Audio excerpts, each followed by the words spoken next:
Martin Luther just thought that we were just wretched by nature and we're never going to change, and that God just started looking at us differently. Well, there's a name for that. It's called fraud. So when you start going down the litany of all the things that we're doing as Catholics, you begin to realize that on a general basis, most Catholics, obviously not most people here necessarily, but most Catholics are leading lives of habitual mortal sin. It's the exact opposite of what they're supposed to be doing. But that being said, the real goal then is this sanctified perfection. So excellence and grace, it means a lot of it. Well, how do you get a lot of grace? Okay, so the grace, there's two parts to grace that we have to first talk about.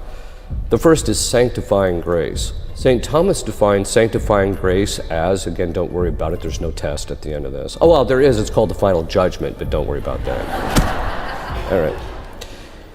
The definition of sanctified grace is an entitative habit residing in the essence of the soul by which we participate in divine nature. What does that mean? An entitative habit, it means it's something that changes us. See, Martin Luther just thought that we were just wretched by nature and we're never going to change, and that God just started looking at us differently. Well, there's a name for that. It's called fraud, right? And if his whole religion is actually based on falsity, that we don't change. But in the Catholic Church has understood, no. By entitative habit, we mean it's a thing in us that we have, that when we're in the state of sanctifying grace, that we are changed qualitatively, so that when God and the saints look at our soul, they see something that's pleasing to God. Sanctifying grace, by its nature, because there's one thing that God ultimately loves, Himself. Now, to us, that sounds kind of selfish, but when you are goodness itself, and that every other good is only good because it participates in God in some fashion, well, then He's it, right? This is why St. Paul says, in heaven, God is all in all. Nobody's really interested in other people except insofar as they reflect this goodness of God in some fashion. So this indwelling, there's a change qualitatively to our soul by this indwelling of God in us. And it's that very thing. It's the indwelling of the Blessed Trinity. It means that in some way, St. Thomas says, it's a mystery. We don't even fully understand it. In some way, God creates in the soul a participation in His divine nature. We don't become God. We participate in His divine nature in some fashion.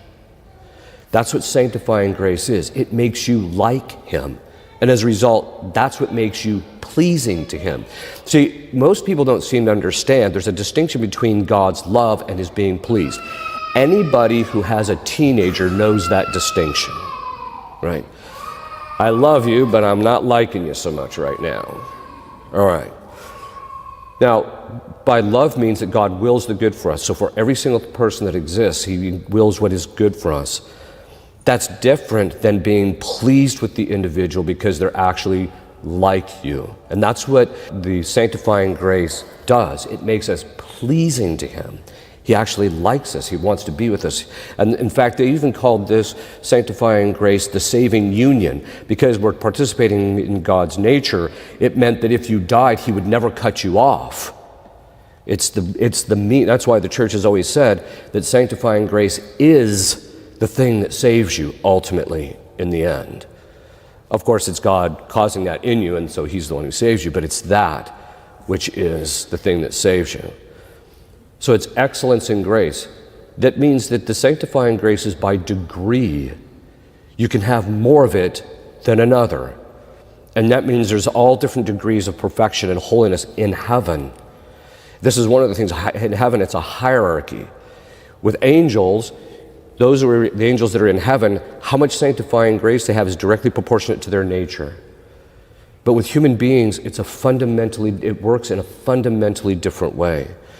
In this life, when we are in the state of grace, if you perform a morally good action, like if you do a charitable work for somebody and you do it for the love of God, that is for them, or for a supernatural intention, it actually increases the amount of sanctifying grace in your soul. God infuses more of it, and consequently it raises your place in heaven. This is one of the reasons why you can have people that actually in this life don't seem to have hardly any significance whatsoever. They're not the President of the United States, they're not the head of the WEF, for those of you who know what that is. All right. They're not any of that. But their degree of sanctity is such that it catapults them up over even some of the angels in their degree of sanctity. And so this is the goal for us, is to read. This is why St. Paul said, run as if to win the prize. I always tell people, look, when it comes to sanctifying grace, you want to hog as much as you can get your hands on, right?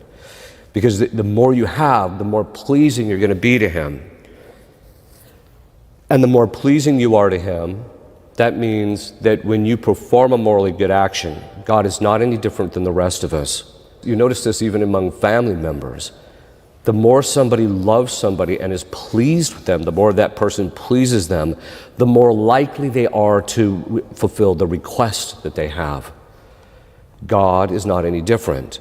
The holier you are, that means that this sanctifying grace merits even a greater reward. So the more grace you have, the more reward you get for the same action that you perform.